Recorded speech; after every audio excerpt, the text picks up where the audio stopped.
Assalamualaikum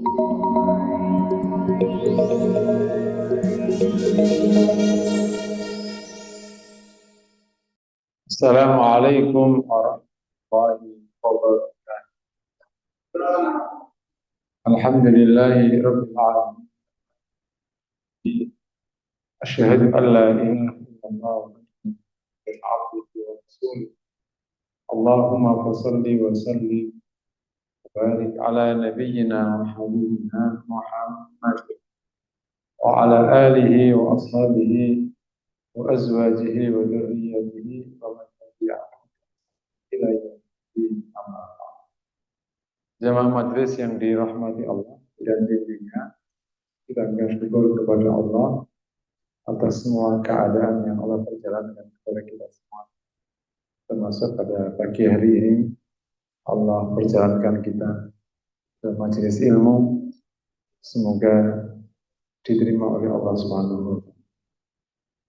Kita selalu bersyukur mendapatkan pilihan-pilihan yang baik dari Allah.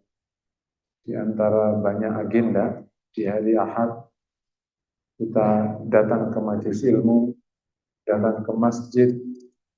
Ini semua merupakan kebaikan. Semoga Allah terus limpahi kita kebaikan-kebaikan.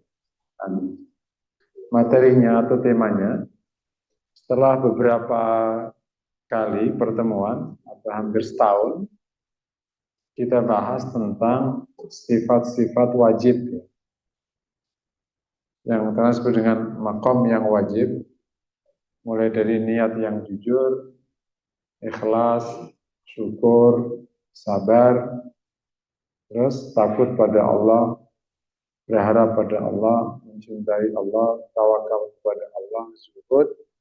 Kita lanjutan dari itu, kita bahas ihsan, takwa. Nah, ini yang wajib sudah kita lewati. Nanti materinya bisa diulang-ulang. Nah, kita sekarang tiba saatnya materi yang mendukung materi wajib itu. Yang tampak ringan, tapi itu mendukung agar yang wajib kemarin itu bisa dijalankan. Tema hari ini menjaga iman dan amal soleh.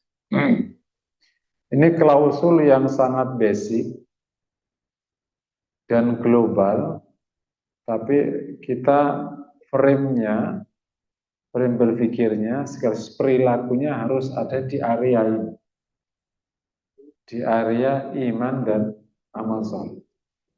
Karena rumusnya memang di Al-Quran itu memang dibuat rumusan simpel. Udkhilal ladzina amanu wa 'amilus shalihati jannah. Orang-orang yang beriman dan beramal soleh dimasukkan ke surga. Jadi klausulnya memang iman dan amal soleh. Misalnya surat wal asr ditambahi dua tambahan. Wal asri innal insana lafi khusr illal ladzina amanu wa 'amilus shalihati. Terus ditambahi wa tawassaw bil haqqi wa tawassaw bis sabr. Walladzina amanu wa 'amilus shalihat.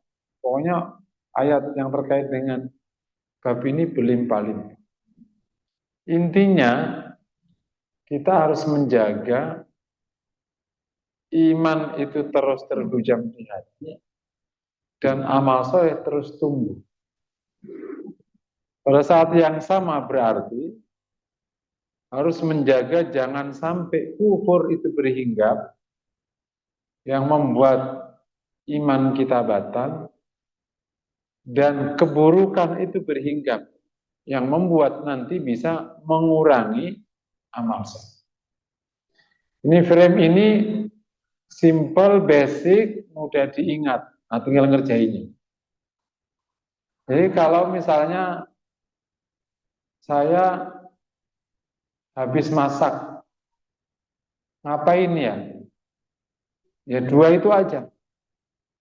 Bisa menambah iman dan amal saleh atau malah kebalik. Menambah keburukan atau mendekatkan kekufuran. Aku ini dong main live TikTok, misalnya gitu. Ada yang suka live TikTok? Nah, itu ada sayiat yang aku dapatkan atau solihat yang aku dapat. Kalau keburukan berarti enggak. Jadi memang sesimpel itu. Aku habis sholat subuh, untuk duhur masih 4 jam. Jalan-jalan, cari makan, bersihin rumah. Ini aki-aki ini yang udah pensiun. Lo kan banyak kegiatannya kan. Jadi mulai dari jam syuruk itu, sekarang kan 5:30 ya. Jam 5:30 lah. Iya. Nah, keduhur kan panjang tuh. Ngapain nih? Atau kayak zaman dulu di kasur kami nonton. Pertimbangannya ini solihat atau sayyiat. Ini kesolehan atau keburukan. Selalu aja begitu. Meskipun bisa jadi kita nggak tahu per hukumnya, per kasusnya. Tapi kalau frame ini ada, nanti tinggal rumusannya. Jadi pesan penting dari tema ini adalah yang pertama. Agar kita mempunyai frame dalam hidup itu. Isinya adalah meneguhkan iman dan selalu menumbuhkan amal soleh. Sebaliknya, menghindarkan semua bentuk kekufuran dan menghindarkan diri dari semua bentuk keburukan atau sayyi'ah. So, contoh lagi, ibu-ibu yang tua nih. Kan makan biasanya udah nggak masak kan? Masih masak apa? Bukan kayak masak temantu.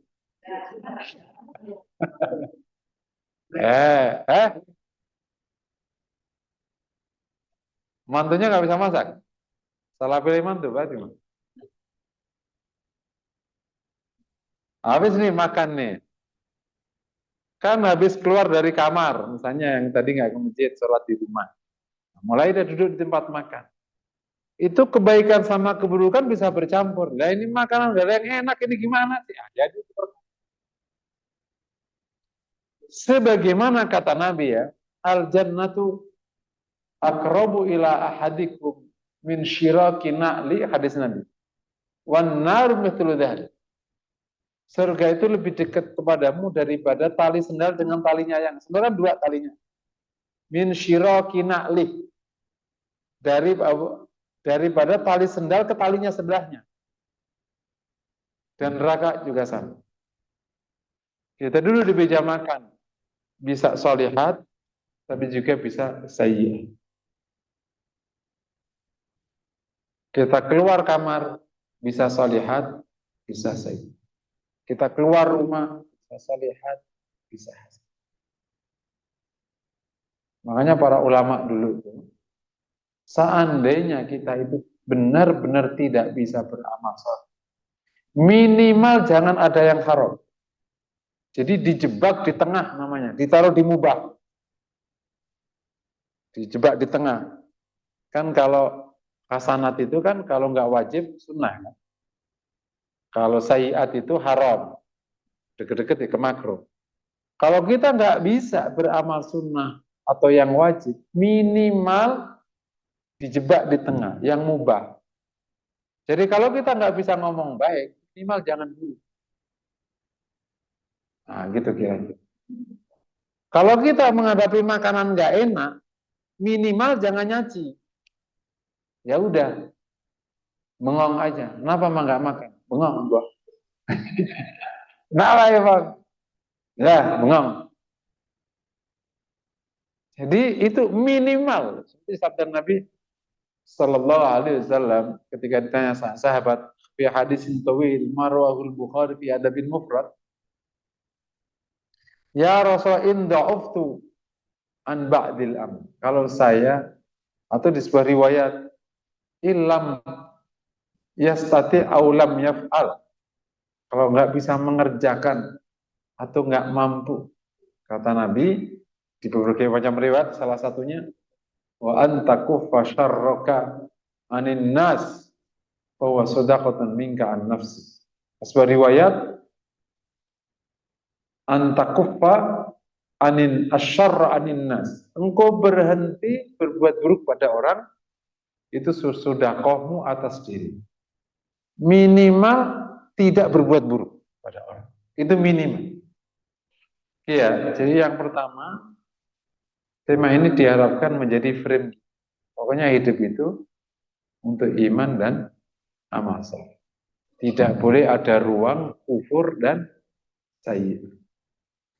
Nomor 2, tapi prakteknya Ustadz itu sayyiat itu bisa meluncur bahkan tidak bisa kita sadari. Tiba-tiba kita buka WA, tiba-tiba kita buka ikut nimbrung di TikTok, apalagi bapak-bapak ya. Kan kalau ibu-ibu itu melihat bapak-bapak kan dosanya nggak terlalu gampang. Ya bapak begini-begini aja bentuknya.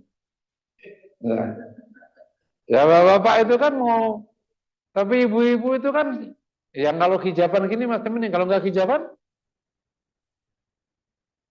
kalau pandangan pertama yang nggak sengaja itu nggak dosa, yang kedua udah kan. Nah itu gimana ngindarinya? Wong di Jakarta, mau di Medina aman. Jadi kita itu memang di area yang gampang dosa. Cuman kok terasa ini kok nggak keangkat ya saking seringnya kita.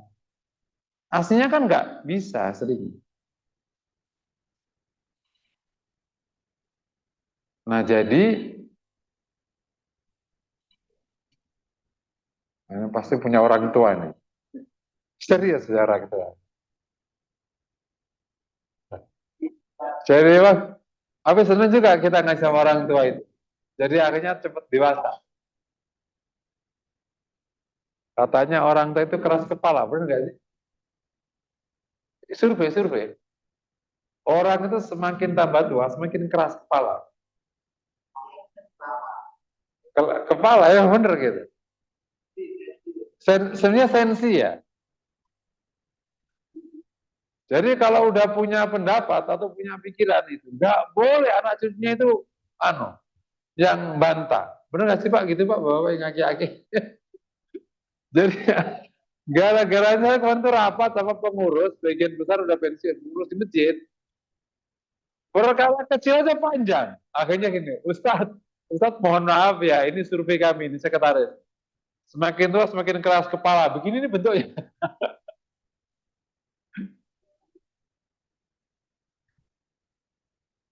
Jadi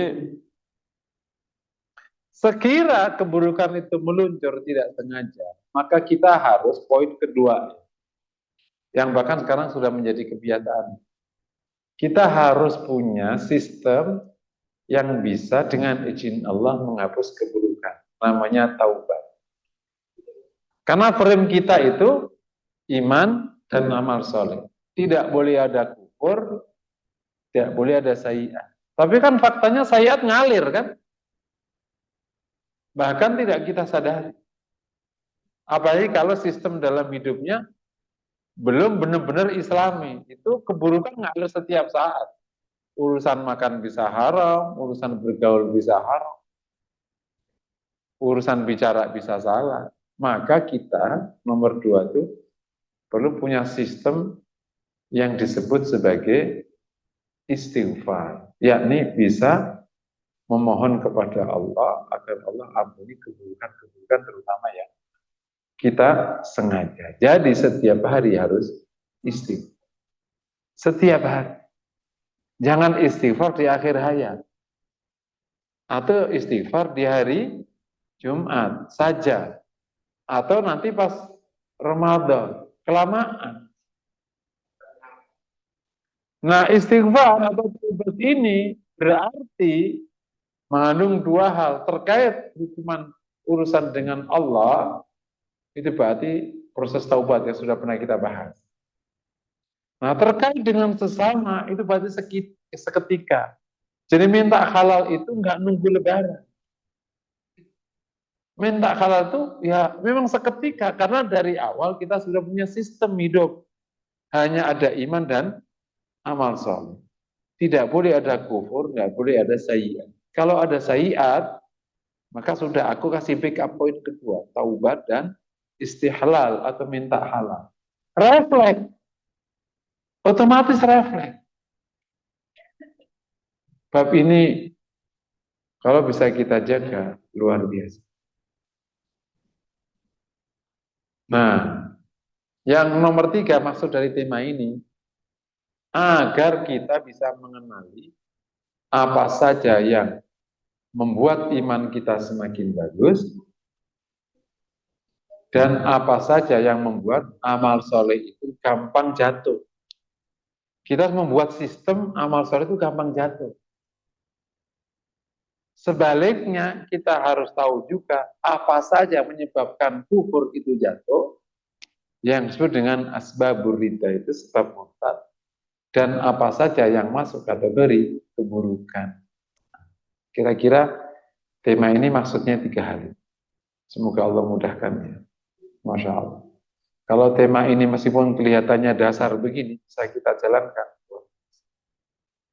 Kita punya frame hidup yang dengan izin Allah seperti firman Allah tadi, "Udkhilal ladzina amanu wa 'amilus shalihat." Nah, kita masuk ke bab iman. Iman itu apa? Semoga masih ingat ya. Minimal yang ikut ngaji tauhid. Kalau di majelis ini belum dibahas. Yang pernah ngaji tauhid, tauhid adanya di Jumat pagi kalau online, atau terserah di tauhid mana. Al-iman, definisi yang paling populer dan mungkin yang paling akurat, ma wukira fil qalbi wa saddaqahul amal. Cek. Iman itu adalah sesuatu yang terhujam di hati dan dibuktikan oleh amal. Ulangi lagi ya. Iman adalah ma wukira fil qalbi wa saddaqahul amal.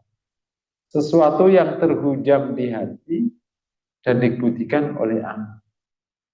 Jadi ada 2 disebut iman itu komponennya. Harus terhujam di hati dan terbukti oleh amal. Mirip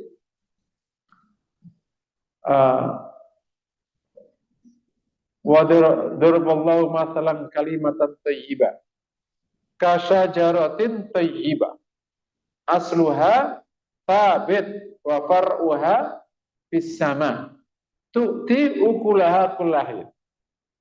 Allah mengumpamakan kalimat thayyibah, salah satunya adalah la ilaha illallah.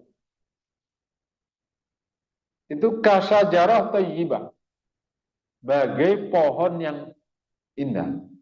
Asluha thabit, pokoknya tertancap. Far'uha fis sama. Dan batangnya itu menjulang ke langit. Tu'ti ukulaha, memberikan buahnya setiap saat. Jadi terhujam di hati dibuktikan oleh amal. Amal ini berarti cabangnya menjulang ke langit dan memberikan buah setiap saat. Nah, kalau terhujam itu gimana bentuk terhujam? Sama, mungkin pernah kalau dengar, saya punya ilustrasi tentang suami yang nelpon istrinya. Masih ingat insya Allah ya. Ada 3 suami nelpon ke istrinya masing-masing. Suami pertama nelpon ke istrinya. Ini siang-siang di kantor. Bu, aku nanti tidak pulang. Dan aku juga tidak tahu kapan aku pulang. Kata istrinya, siap mas, semoga selamat ya. Kalau sempat, tolong kabari. Tapi kalau enggak apa-apa. Aku udah tahu. Ini hebat ya, gitu dua langsung bisa. Namanya istri pertama. Suami kedua nelpon ke istrinya. Ma, aku nanti nggak pulang dan aku juga tidak tahu kapan. Weh, nggak bisa gitu mas. Dijelasin mau kemana. Terus kapan pulangnya. Lah kita gimana? Nanti kalau masih nggak ada. Itu keluar negeri atau keluar kota atau kemana? Oh gitu. Aku nggak punya waktu cuman. Nggak bisa, seketikanya langsung suruh berangkat sama bos. Ya nggak bisa. Ya harus, ya ntar pokoknya harus ada, kalau enggak ya aku, ya terserah aku lah, kamu juga gitu. Itu istri kedua ngomong gitu. Suami ketiga ngomong ke istri, Bu, bahasanya sama, aku nanti nggak pulang dan aku tidak tahu nanti kapan pulang. Enggak, kalau nanti sore nggak datang, N, aku tahu kelakuan. Kau pikir aku percaya sama kamu. Yang pertama itu namanya iman. Iman tuh.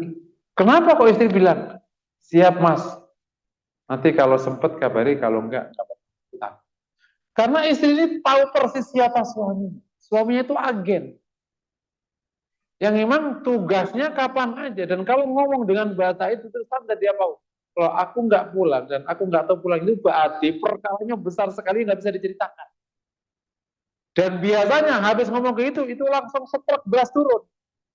Dia tahu, setruk turun, setruk telur turun, langsung datang mobil jeep, langsung bawa segepak uang. Karena berarti suaminya ambil peran besar yang berisiko.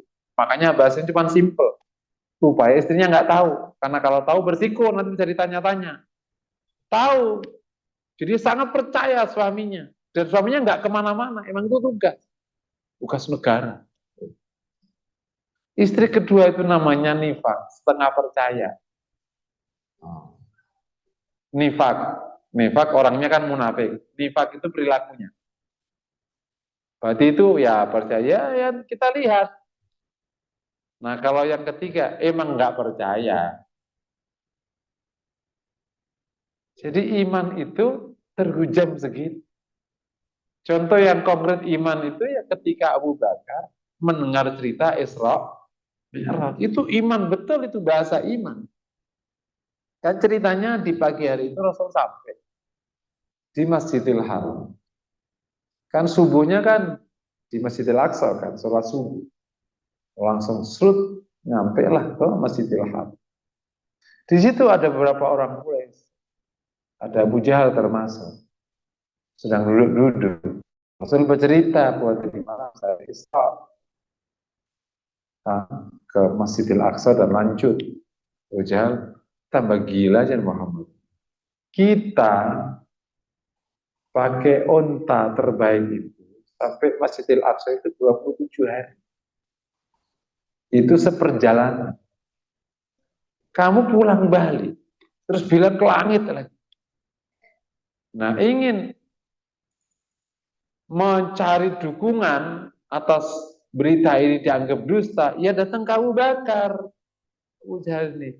Ya Abu Bakar, madza qala sahibu anna da'a usra fi laila wahida ila Masjidil Aqsa dhahab wa iyab. Wa urija ila sama. Ini ada, itu temanmu tadi itu ngomong. Ngomong ya temanmu ya Rasulullah maksud. Dia bilang Isra ke Masjidil Aqsa pulang balik, naik ke langit lagi. Apa pendapat? Kata Abu Bakar, in qalahu faqad sadaq.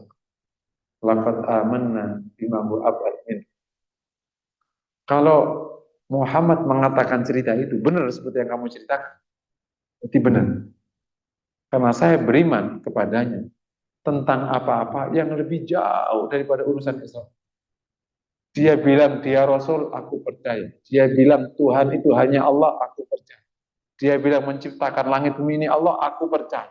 Dia bilang ketemu malaikat, aku percaya. Apalagi cuma cerita Isra Mi'raj, percaya aku. Itu namanya beriman. Istri tadi itu percaya banget sama suaminya, makanya nggak perlu bukti. Kalau bukti itu namanya belum percaya. Ini bab masalah iman. Tapi boleh nggak minta bukti udah beriman? Silakan aja. Kalau minta bukti. Tapi kan nanti buktinya nggak masuk di akalmu, kau nggak beriman, ya risikomu. Itu kelebihan Abu Bakar. Abu Bakar itu berimannya tidak perlu pakai bukti. Tapi kalau mau bukti dulu ya silakan aja. Itu kayak Najasi. Tapi ya kalau pas lagi buktinya belum turun terus kamu mati ya itu nasibmu. Nah, itu cara berpikirnya sesimpel itu. Boleh nggak minta bukti? Boleh. Tapi kalau nanti buktinya masuk kan kamu nggak masuk di akalmu, kamu nggak beriman, itu resikomu. Iman tuh kayak gitu. Cuman kabar baik, seluruh konten iman yang dibawakan agama ini itu dapat dibuktikan oleh pengetahuan, dapat dilogikakan oleh logika. Jadi bagi orang yang berpikir apa bisa memperkuat iman, gitu. Apa bukti ada kebangkitan?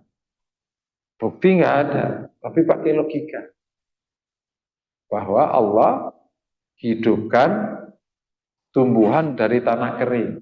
Nah, demikianlah kebangkitan. Allah ciptakan engkau dari sperma, kau jadi makhluk. Maka yang bisa menciptakanmu dari perkara tidak ada, bisa menciptakan kamu ulang dari perkara yang sudah logis ya. Dan banyak kes-kes kayak gitu.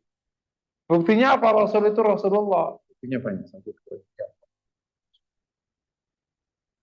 Jadi fokus utamanya terwujud. Nah di bab-bab ini salah satu yang perlu kita tanamkan dan tidak perlu ikut provokasi orang-orang seakan-akan ilmiah padahal enggak ilmiah, itu bab iman akan data rizki oleh Allah kepada semua makhluk. Itu betul. Jangan ngerasa itu doktrin tradisionalis. Emang doktrin Allah, wa ma min dabbatin fil ardi illa 'ala Allahi rizquha. Tidak ada yang melata di muka kecuali Allah akan tanggung rizkinya. Dan itu ilmiah. Ah, mana mungkin kalau nggak kerja dapat duit. Lah, ibu-ibu ini buktinya nggak kerja dapat duit. Nggak usah terlalu nyari bukti jauh-jauh. 70% warga dunia itu nggak kerja. Dan dia makan paling enak. Namanya siapa? Ibu-ibu dan anak-anak. Mengapain dia? Makanya ibunya sama bapaknya sama anaknya enakan mana? Enakan anaknya, berarti nggak kerja. Sabtu anakmu itu kalau di kuliah kafe sana, kafe sini. Bapaknya boleh kafe, nggak pantas aja udah kafe. Benar nggak? Itu bukti nggak? Orang nggak kerja bisa makan. Buktinya ya 70% warga dunia itu. Dunia ini kan di sini cuma 3 kan? Bapak-bapak, ibu-ibu sama anak-anak. Anak-anak itu separuh. Jadi sebenarnya hampir 75% warga dunia yang nggak kerja itu. Kenapa makan? Karena Allah tanggung rezekinya. Karena memang rumusan mereka nggak disuruh kerja. Tapi kalau disuruh kerja oleh Allah ya harus kerja. Makanya kalau nggak kerja ya nggak bisa. Karena rumusannya kan suruh kerja. Rumusannya ke kita-kita ini, ke bapak-bapak. Ya kerja apa kayak itu bapak yang lain. Terus gaji. Rumusannya nggak kerja. Dapat makan nggak? Karena jadi Allah ngasih rezeki pada hambanya itu tergantung rumusannya. Kalau rumusannya dia disuruh ngambil sebab, dia harus ngambil sebab. Kalau enggak, Allah enggak kasih. Karena Allah nyuruhnya ngambil sebab, kayak kita-kita. Tapi kalau rumusan dia nggak ngambil sebab, contohnya gagak. Anak gagak itu kan nggak ada perintah nyari kerja. Karena kan waktu kecil kan belum apa-apa. Terus gimana makannya? Allah datangkan. Kucing, rumusannya apa? Bisa makan. Nunggu yang punya rumah meleng. Itu rumusannya. Loh iya, sampai sekarang itu data kucing mati bukan karena kelaparan. Kucing mati itu karena umur atau kecelakaan, bukan karena kelaparan. Gitu. Jadi kalau makan kucing aman, rata-rata 20 tahun umurnya. Dan kalau dia mau mati dia tahu nyari tempat-tempat yang nggak ada rumusannya. Cuman karena kita ini manusia, mengada perintah nyari ini, ya kita harus mengerjakan. Kalau enggak, ya Allah nggak kasih. Kenapa? Karena Allah ada perintah itu. Jadi pahami kira. Tapi kita harus paham, Allah akan kasih nanggung rizki. Nah, Ustaz, tapi aku nggak punya suami. Kalau wanita nggak punya suami, yang nanggung bapak. Aku nggak punya bapak, yang nanggung kakak. Nggak punya kakak, nah, berartilah kamu mulai kerja sendiri. Emang nggak gitu rumusannya. Karena hukum ini nggak berjalan, makanya banyak orang akhirnya kehilangan waktu. Allah sudah atur rezeki orang-orang itu. Dibebankan di sini, dibebankan di sini, dibebankan di sini. Jadi makanya kalau ada orang yang akhirnya menanggung banyak orang, ingat, itu bukan rezekimu, itu rezekinya orang yang kau tanggung. Dan itu nyata, betul. Nyata. Ini ilmiah, jadi saya ada kisah nyata. Saya pernah kisahkan. Ini keluarga Padang. Anaknya 7, hampir semua laki kalau nggak salah. Punya toko 2x3 di Jatinegara. Nah. 2x3 di Pasar Bekasi. Waktu anaknya kuliah, setiap hari dia ke belanja ke Jatinegara. Setiap hari. Karena yang belanja banyak, sementara modal dia dikit. Jadi dia belanja, nanti belanja lagi. Kadang sehari bisa 2-3 kali. Karena datang siang, habis, sore, datang lagi. Karena kan sampai jam 9. Kata anaknya. Begitu anaknya kuliah semua, habis semua sudah pindah nih. Toko tetap 2x3, dan bapak paling sebulan sekali belanja. Nggak ada yang belanja. Jadi, baskomnya sama, Allah ngasihnya beda-beda. Baskomnya sama, 2x3 toko. Tapi kemarin ada rezeki untuk anak pertama, kedua, ketiga, ya turunin rezekinya ke situ. Sekarang rezekinya tinggal berdua, baskomnya sama, ya hujannya nggak banyak. Oh teman, ini tuh bukti nyata, sampai anaknya ke saya itu anak ketiga. Itu heran Ustaz. Dulu Bapak juga bisa nyugupi kita, kok sekarang juga nggak laris? Ya sudah nggak ada yang ditanggung, itu nyata sekali. Kalau kita mau ngelihat hidup kita bisa. Dulu anak-anak waktu butuh-butuhnya pendidikan, ada aja dapat. Begitu sudah nggak ada, susah juga harus itu. Semua kecerdasan yang dulu ada tiba-tiba ini. Mitra yang dulu ada, nggak ada. Apalagi jika memang rezekinya udah digeser ke anaknya, sudah ada. Dan lain-lain. Bahwa kita wajib usaha itu bab, bahwa kita wajib itu standar. Tapi klausul imannya, tiada melata bumi kecuali Allah tanggung. Itu klausul imannya tuh yang penting. Itu contoh bab. Sama dengan bab pasangan. Allah kan telah tepatkan. Kan? Setiap hambanya ada pasangan. Jadi kalau nggak ada pasangannya, itu berarti kita ngelihat pasangan dengan cara kita, dengan caranya Allah. Serius. Saya beberapa kali yang dengan saya nanya ke, tapi sekarang udah jarang ya, dulu masih sering dimintain tolong. Gitu berjodoh. Saya nanya pasti, kalau yang agak lambat. Menurut ibu atau menurut mas ini, pasangan itu apa? Pasangan itu apa? Azwaj itu apa azwaj?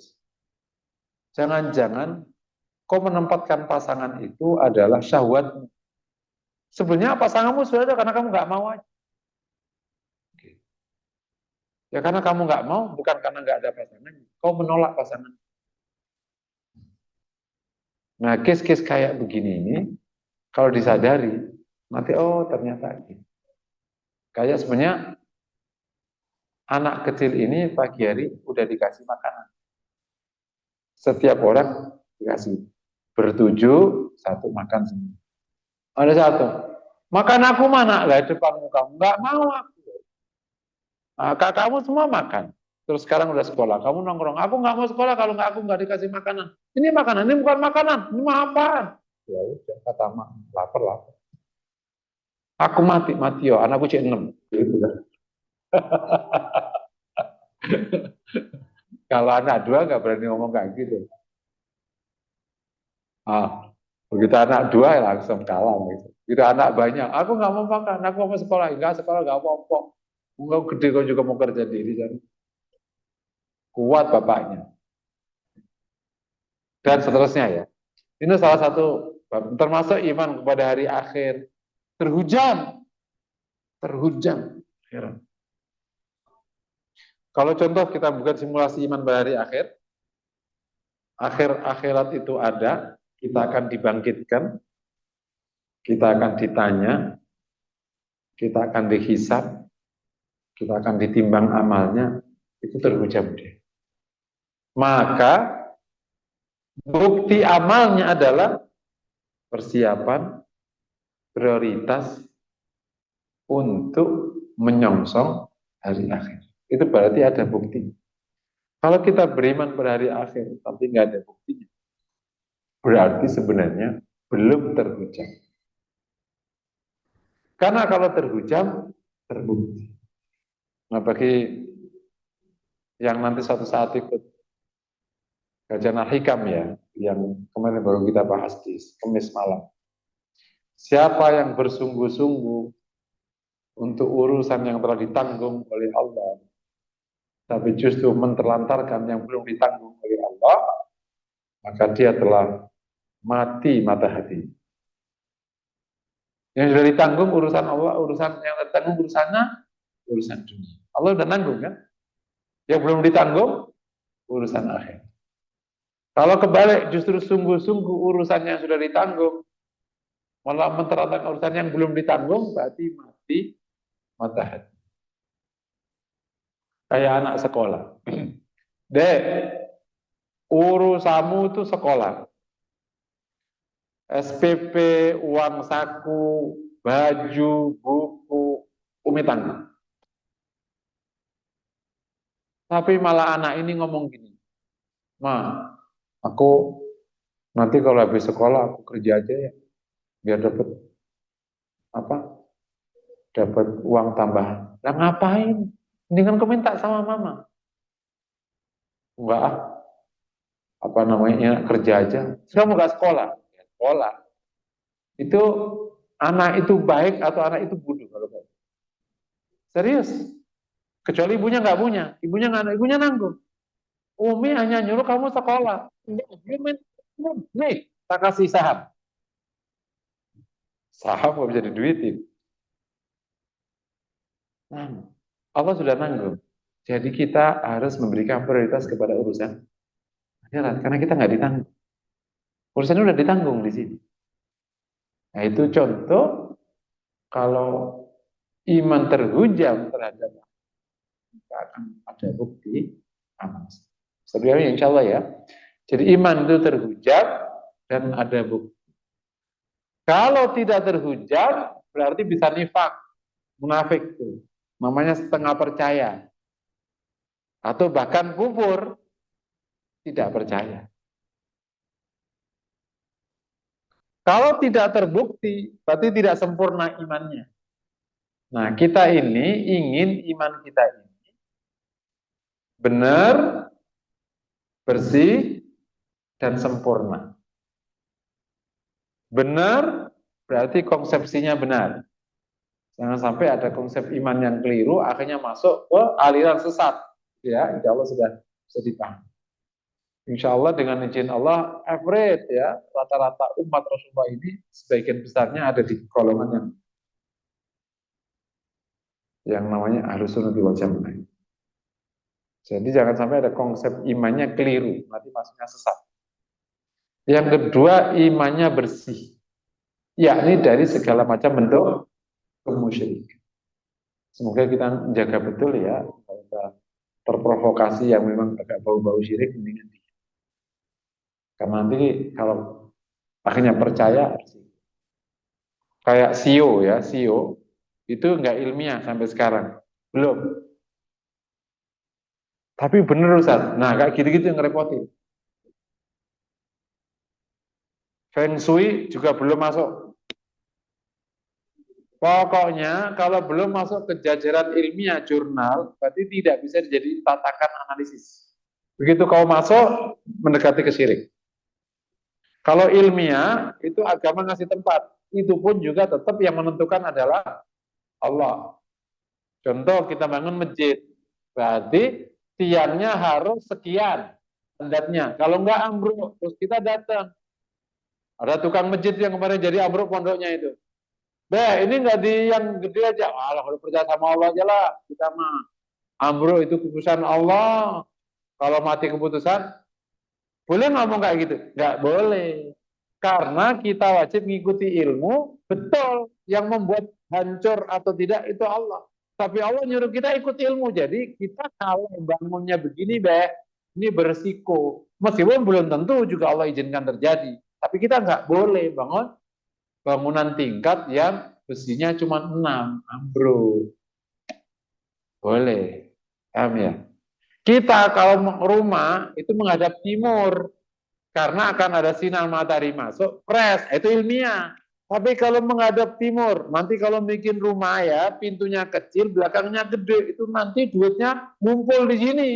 Nggak keluar, kau pikir botol, itu nggak ilmiah, nggak ada. Nah kalau ingin tahu ilmiah nggak ilmiahnya, adanya di jurnal, bukan di omongan marketing. Marketing mah ngomong ilmiah terus. Ini ya mengandung energi. Ilmiah apa? Nggak bisa. Langsung tanya. Jadi ibu kalau ketemu kayak gitu, ada jurnalnya nggak? Kita bisa langsung searching kok. Langsung jurnalnya apa sih? Karena tidak mungkin jurnal akan mengizinkan kalau tidak masuk kategori ilmu. Jurnal sains maksudnya.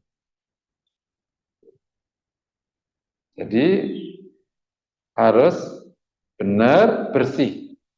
Terakhir sempurna, yakni imannya hidup sehingga bisa mendorong anggota badan menumbuhkan amal. Saya berikan contoh bagaimana orang yang imannya bagus sehingga amal saya itu tumbuh. Contoh ya, tidak ada yang lebih baik daripada contoh para sahabat. Jadi sama-sama ke pasar, itu jadi amal soleh di situ. Sama-sama keluar rumah, jadi amal soleh di situ. Sama-sama masuk rumah, jadi amal soleh di situ. Jadi hari-hari ketemunya amal soleh. Karena frame-nya memang harus jadi amal. Dan beberapa kali pasti sudah pada dengar kan. Sebagian besar tindakan kita itu kan mubah. Hukum aslinya kan mubah.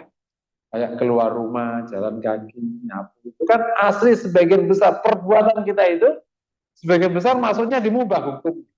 Yang wajib ketahuan. Yang sunat juga ketahuan.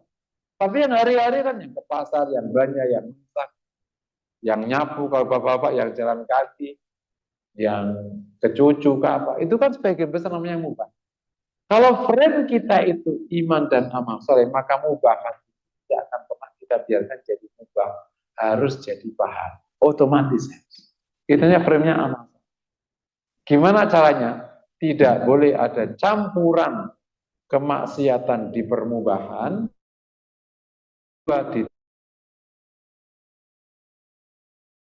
Ada mubahnya, dan ya jadinya maksiat. Contoh, misalnya kita keluar rumah, gitu ya. Tapi akhirnya masuk ke tempat haram, ya keluarnya jadi haram. Kali-kali deh, kayak masa lalu dulu waktu tua, waktu muda. Ada temen tuh, jadi kalau di Depok, ada orang Depok nggak? Jadi itu ada tuh terkenal tuh, dia di Depok Jaya, itu aki-aki banyak tuh ngumpul. Jam 7 sampai main catur. Ada nggak di sini? Jadi di Depok Jaya itu di Jalan Irian itu terkenal. Aki-aki udah perlinting-perlinting. Kadang pakai jin, masih pakai ini, pakai rantai. Ini orang kaki-kaki pada nyebut apa? Itu main catur itu bisa sampai maghrib sampai isya. Jadi kalau main catur murni itu bisa mubah maksimal maghrib.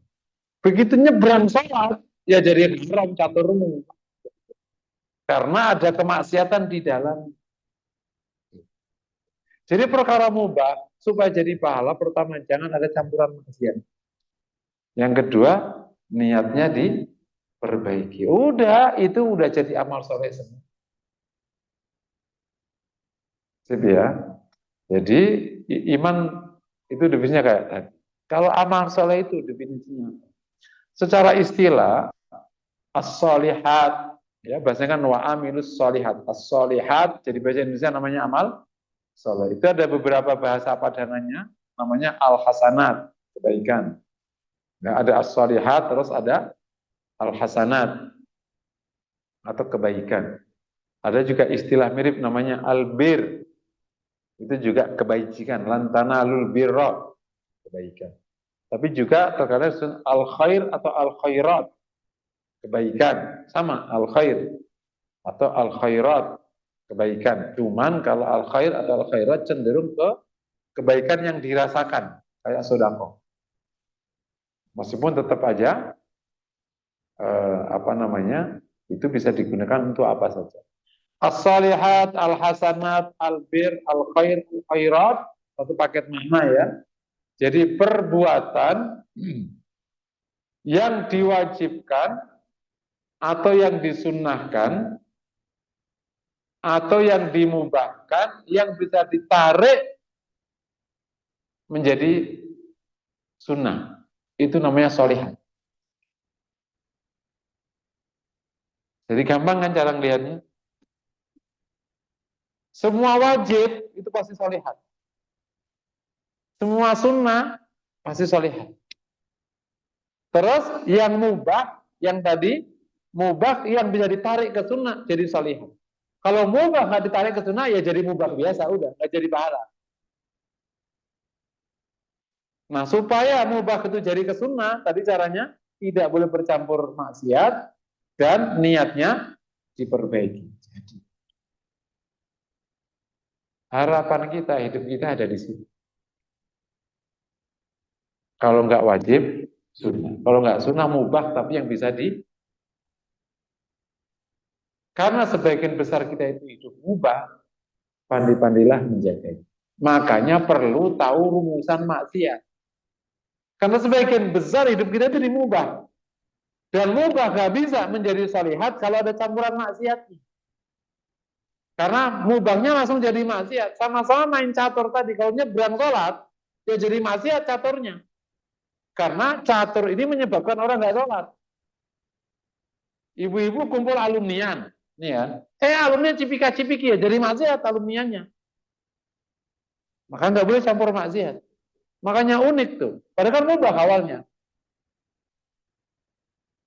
Makanya di bab orang rihla, orang bepergian, safar itu mubah hukumnya. Safar itu tidak boleh menggunakan kemudahan dari Allah namanya jamak qasar kalau safarnya maksiat. Safar ingin korupsi, nggak boleh jamak qasar. Ada proyek di mana? Di luar kota. Berapa lama? 5 hari. Tapi ini konteksnya tadi maksiat, tidak boleh jamak. Jadi jamak qasar nggak boleh digunakan oleh orang maksiat. Lo maksiat jamak qasar, nah nggak ada. Paham ya? Itu ada salah di fikih itu. Nah, sebenarnya permainan as-salihat itu dimubah. Para ulama itu ngasih tahu. Kenapa? Sebagian besar hidup kita itu mubah. Kalau kewajiban ada ukurannya. Sunnah ada ukuran.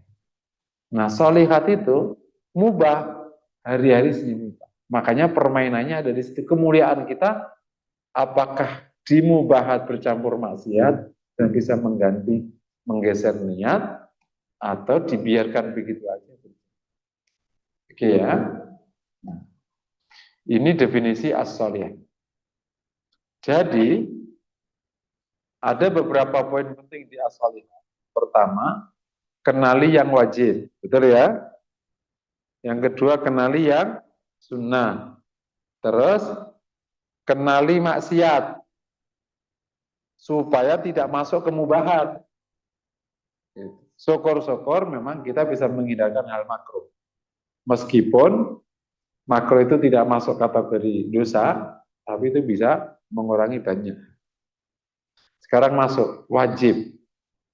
Ya, karena amal ini itu ada 3 kategori.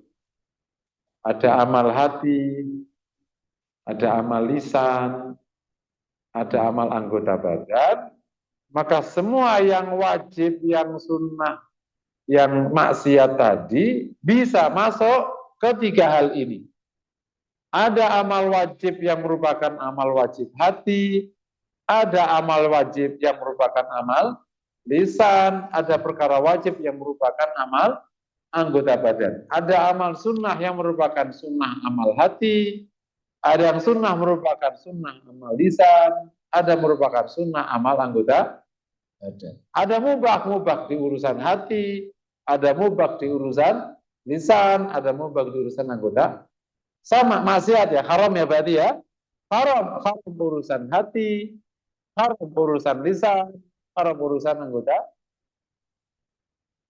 Nah, kabar baiknya, bagi yang memberikan perhatian amal hati, maka ia bisa dapat amal soleh meskipun seakan-akan anggota badannya enggak. Itulah kemuliaan para aulia. Kelebihan amal hati, ia lintas waktu, lintas tempat. Contoh, orang bisa dapat karunia takut kepada Allah. Wajib nggak hukumnya? Takut betul. Dan takutmu itu nggak bergeser dia. Emang setiap harinya kamu takut kepada Allah. Cuman duduk aja takut pada Allah. Duduk habis makan. Orang-orang kan wawe gitu. Wawe enggak. Tapi habis makan. Ini orang enggak. Habis makan gini. Tiba-tiba aku mati terus gimana? Mikirnya ke situ terus. Gitu. Itu sudah kesolehan jalan terus. Itulah Umar bin Abdul Aziz. Kesolehan hati itu luar biasa. Apalagi misalnya orang mencintai Allah. Wah, dia makan aja ingat Allah. Ada nasi, ada. Itu betul. Kalau orang dikasih karunia, keberlimpahan amal hati, duduk aja itu jadi kewajiban. Kan amal hati nggak butuh waktu ya, nggak butuh tempat. Ia mahabbah kepada Allah. Otomatis ngalir itu. Mahabbahnya di hati, dikirnya terus. Allah. Makanya semoga Allah mudahkan. Jadi sebagaimana kata Nabi, surga itu dekat denganmu daripada syiroki na'li, tali sendal. Tapi neraka juga, kalau kita bisa mainkan amal hati, sepanjang hayat isinya jadi kebaikan. Dan lain-lain nanti ya, apalagi makom-makom itu masuk semua. Orang merasa murokobah. Amal hati nggak tuh yang kita bahas kemarin Iksan? Dia 24 jamnya itu terus merasa diawasi Allah. 24 jam. Even dia duduk minum teh aja merasa diawasi Allah. Amal soleh nggak gini? Itu wajib nggak sebenarnya? Cuman kenapa kok masyarakat itu nggak fokus ke sini? Karena memang amal hati itu kan masing-masing. Sementara yang gampang dilihat ya amal yang kayak sholat, sedekah,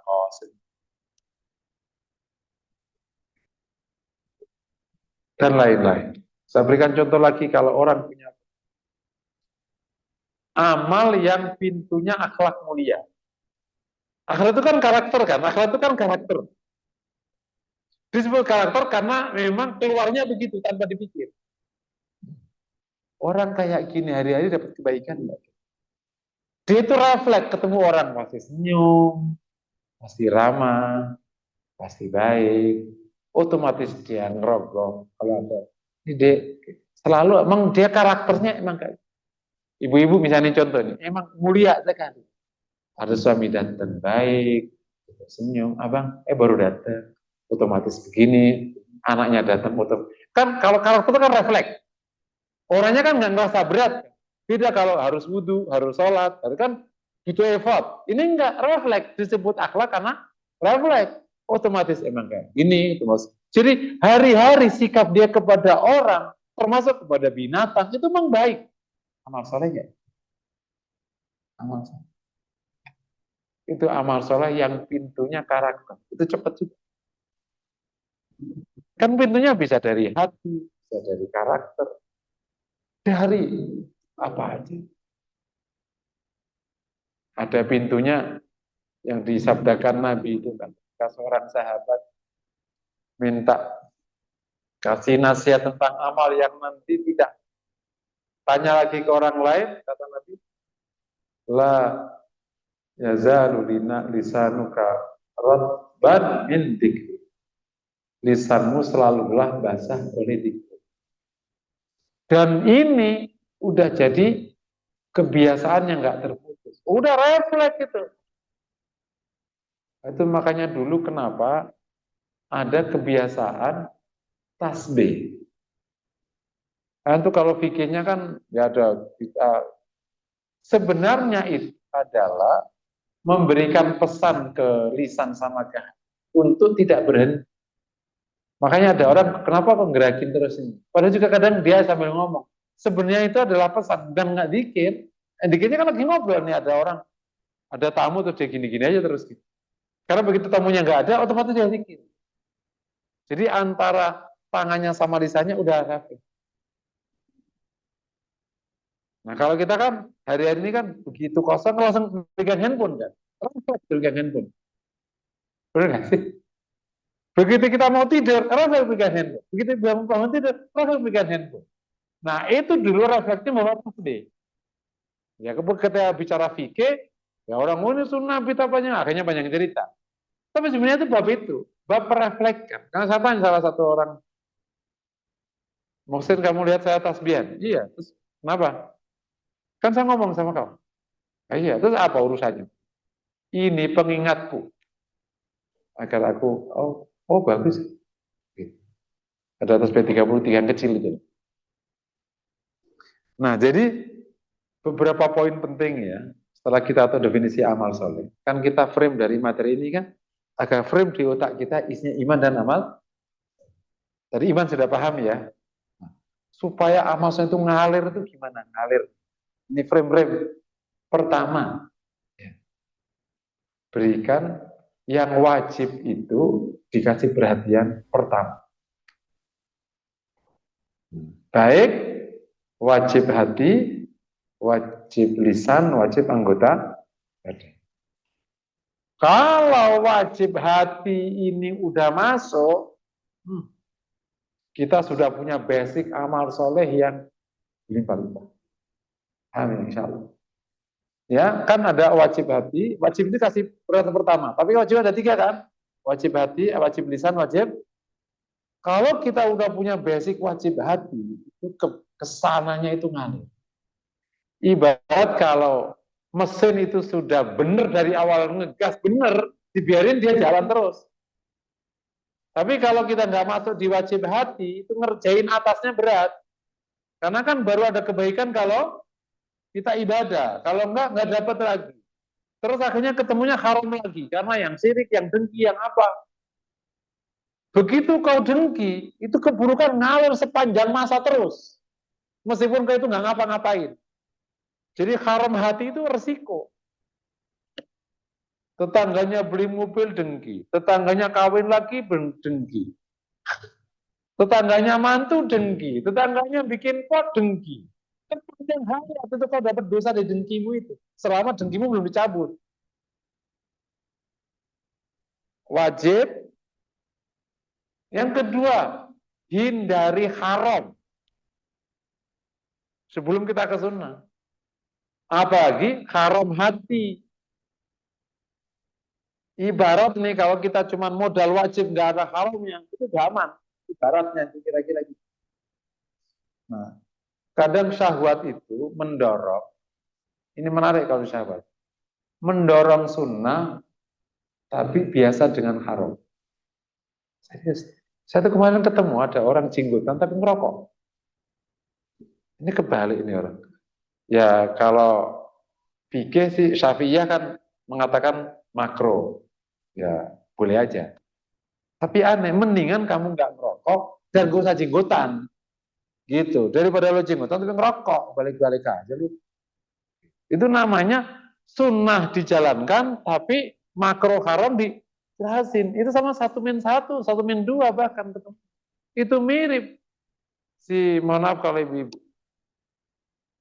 Datang ke pengajian, tapi sama suaminya ngelawan. Mendingan gak usah ngaji. Tapi baik sama suamimu. Itu namanya sunnah dijalankan, tapi haram kau pertahankan. Jadi dipahami kira-kira. Jadi beramal itu harus ada ilmunya. Makanya kata Ibnu Athaillah itu, siapa saja yang lebih memperhatikan sunnah, tapi meninggalkan wajib atau biasa dengan haram, maka dia sebenarnya lebih memfasilitasi syahwatnya daripada ketaatannya kepada Allah. Paham ya? Sunnah apa contohnya? Zikir. Contohnya sunnah baca Quran, ya kan? Kata ini, mohon maaf ibu-ibu ya, ini contoh konkret dari aku. Anu Bu, ada sarapan. Sarapan lagi juga baca Quran, bukan lihat aku baca Quran. Paham? Hei, mendingan gak usah baca Quran, mulut mingkem. Gitu. Sunnah dikerjakan, haram ditelantar. Paham kira-kira cara berpikirnya ya. Ini ketemu di beberapa orang yang lagi taubat. Jadi atas nama dia ingin menjalankan kebaikan, haramnya ini dikerjain. Suamimu yang tidak baik itu tetap suamimu. Tetapi kan dia nggak baik Ustaz, lawan aja lah, nggak paham hukum nih orang. Beh, aku mau ngafal Quran, jangan gak usah ribet bikin makan. Cepet aja sih, Beh. Mendingan gak usah hafal Quran. Lo mingkem aja tuh, yang penting baik sama suamimu. Paham kira-kira ya? Jadi kalau ada sunnah dikembangin, haram malah dibiarkan, berarti dia sebenarnya sedang menjalankan misi syahwat, bukan misi ketaatan. Jadi kedua ingin ya, yang haram dijaga, terutama haram hati. Haram hati apa isinya? Kayak iri, dengki, kufur, nifak, syirik, naudzubillah. Sunnah jalan, syiriknya jalan. Yang mendingan gak usah sunnah-sunahan lah. Saya pahami insya Allah ya. Insya Allah. Ini gunanya ngaji begini-begini. Tapi di lapangan itu betul itu ada orang. Iya ya. Jadi sunnah jalan, haram jalan. Jenggotan tapi selingkuhan. Ya mendingan lu nggak jenggotan. Gitu kan. Jadi ada-ada aja ya Bang. Jadi Masya Allah. Jadi setan itu, nah nanti suatu saat nanti kalau kita ngaji tipu daya setan ya, itu emang canggih. Kemarin saya ngaji di sana lah di Beji. Ada pertanyaan dari jamaah, Ustadz, saya itu kalau mau sholat, itu bawaannya mau kentut terus, gitu ini dulu ini. Kesumuran kita. Nah terus, sehingga kadang Ustadz, itu sampai akhir mepet-mepet sholat. Karena akhirnya aku duduk berulang-ulang. Mau sholat, akhirnya kentut, sholat lagi. Kayak pusing lah, malas sholat akhirnya. Nah Bu, itu namanya tipu daya setan. Kok bisa? Akhirnya kan akhirin sholat. Tapi kentut Ustaz, coba. Makanya Nabi ngomong, kalau kau merasa kentut, maka apakah ada suara atau ada bau? Kalau tidak ada, berarti itu setan. Jadi setan itu memang bisa masuk ke urusan kentut. Iya, dibuat seakan-akan kentut sehingga dia akhirnya tidak. Bayangin aja, orang merasa kentut pas Jumatan mau berdiri, imam Innallaha ya'muru wa ihsan wa mau kentut. Jadi baris pertama, jawaban dia ke soft, bisa nggak dapat Jumatan. Jadi setan itu tahu kelemahan kita. Ini orang nih senangnya sunnah, nggak apa-apa, tak kasih aja. Tapi ini orang agak kuring, haram nggak ngerti dia, kasih aja yang haram. Saya pernah ketemu ya, semoga tidak terjadi. Orang rajin wakaf, tapi nggak mau memperbaiki sumber hartanya. Sumber hartanya itu haram, sumber harta. Sumber harta itu dari riba, tapi rajin wakaf. Di hatiku ya Allah kasihan banget. Mau dibilangin, udah dibilangin. Mendingan perbaiki sumber hartamu dan gak usah sodako. Jadi poin kembali ke materi. Menghindarkan dari haram itu lebih utama sebelum bicara sunnah. Mengerjakan yang wajib itu utama karena kalau enggak jadi haram enggak. Tapi menghindarkan perkara haram juga jadi satu sama dua itu satu paket. Kerjakan yang wajib, hindarkan haram. Karena kalau kamu kerjakan wajib haram jalan, satu minta satu. Wajib kau tinggalkan haram ke hindari, ya satu minta satu. Meninggalkan wajib hukumnya haram. Paham ya? Nah, ini jadi prioritas. Untuk kita semua ini, awamun nas, di sini aja kita udah untung. Di sini aja kita udah bersyukur. Terutama yang tadi, haram-haram urusan hati tadi ya. Yang orang nggak ngerasa dia berlaku haram, karena cuma nempel di hati. Mana mungkin dapat duit kalau kita nggak kerja. Bahaya. Itu bahasa-bahasa orang yang agak nggak kokoh iman sama kodok kodari. Jadi harus benar-benar ditata. Yang nomor 3 baru. Nah, setelah 1, 2 wajib itu, mulailah engkau bergerak ke sunnah-sunnah. Baik sunnah hati, sunnah lisan, sunnah anggota baik. Nah, banyak sunnah ya yang inputnya dari akhlak. Kan hati sama akhlak itu mirip. Nah, itu dikerjain banyak. Itu amal solehnya kayak nggak terasa. Kalau sunnah tilawah itu kan terasa. Kalau ngaji terasa. Tapi kalau sunnah senyum itu kan nggak terasa. Kamu murah senyum, dapat pahala nggak setiap senyum? Senyum, senyum, senyum, senyum. Ya orang nggak apa-apa, tapi kan setiap saat dia berpahala. Dia agak gitu. Bisa dipahami ya? Sunnah akhlak mulia, karena akhlak kan berarti karakter, otomatis. Otomatis dia ramah, otomatis berkata baik. Abangnya ditelepon nggak bisa pulang malam, ya abang malam sekali. Emang dia nggak bisa ngomong kasar, pahala nggak kira-kira? Ini bang makanannya, cemburu, tapi tetap aja baik nih bang makan. Pahala nggak? Coba kalau langsung, begitu lalu. Jadi ada hadis Nabi yang luar biasa. Baru ketemu hikmahnya di pengajian. Saya tuh ngajar hadis ini udah lama. Pas ngajar akhlak mulia, ada hadis Nabi. Ma min syai'in athqalu fil mizan min husnil khuluq. Rawahu Tirmidzi kama. Semoga tidak salah hafalan. Tirmidzi sini. Tidak ada perkara yang lebih berat di timbangan melebihi akhlak mulia. Kok bisa berat? Kenapa? Karena akhlak mulia itu jatuh, refleks. Dan otomatis berulang-ulang. Dan otomatis bisa 24 jam. Akhlak itu kan, begitu akhlak mulia kan berarti kebaikan ngalir kan. Wong akhlak itu nempel kan. Kayak amal hati. Begitu kau katamu baik. Karena kalau berkata buruk, dosa. Betul ya? Begitu kau senyum, begitu kau memuliakan, setiap orang kau muliakan. Nah yang kemarin sudah pernah ikut kajian Rebu pagi ya, yang akhlak itu Rebu pagi ya. Sudah selesai materi akhlak. Itu ada berapa puluh akhlak yang baik dan berapa puluh akhlak yang belum bisa nge-refer ke materinya di YouTube masih ada. Itu ada deretan akhlak mulia semua. Nah, itu namanya sunnah yang sumbernya amal hati atau amal akhlak, terus yang lain-lain silakan. Iya. Ini frame amal soleh. Nomor 3, ya, nomor 4 berarti ya. Tipnya berarti pastikan mubahat tadi tidak ada unsur haramnya dan selalu bimbinglah dengan niat yang baik.